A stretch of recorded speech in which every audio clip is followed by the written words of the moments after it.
வணக்கம். நான் உங்கள் தோழி. விளையாட்டா இலக்கணம்.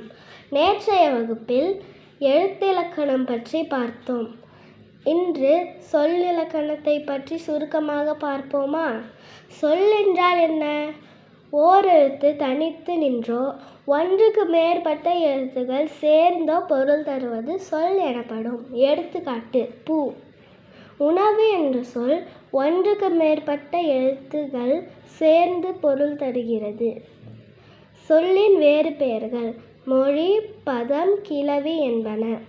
பதம் என்பதை 2 வகையாக பிரிக்கலாம். பிரிக்கக்கூடிய சொற்களை பகுபதம் எனவும், பிரிக்க முடியாத சொற்களை பகாப்பதம் எனவும் கூறப்படுகிறது. சரி, சொல் எத்தனை வகைப்படும்? சொல் இலக்கண அடிப்படையில் 4 வகைப்படும். அவை பெயர்ச்சொல், வினைச்சொல், இடைச்சொல், உரிச்சொல் என்பன. பெயர்ச்சொல் பெயரை குறிக்கும் சொல். எடுத்துக்காட்டு: யாழினி. வினைச்சொல் வினை என்றால் செயல். ஒரு செயலை குறிக்கும் சொல். எடுத்துக்காட்டு: வா. இடைச்சொல் பெயர் சொல்லுடன் வினை சொல்லுடன் வரும், தனித்து வராது. உரிச்சொல் ஒரு சொல்லை சிறப்பித்து கூறுவது. மா, தவ, நனி என்பன உரிச்சொல் ஆகும்.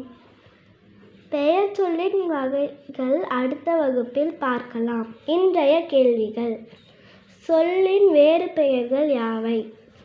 இரண்டாவது கேள்வி: பதம் எத்தனை வகைப்படும்? மூன்றாவது கேள்வி: சொல்லின் இலக்கண வகைகள் யாவை?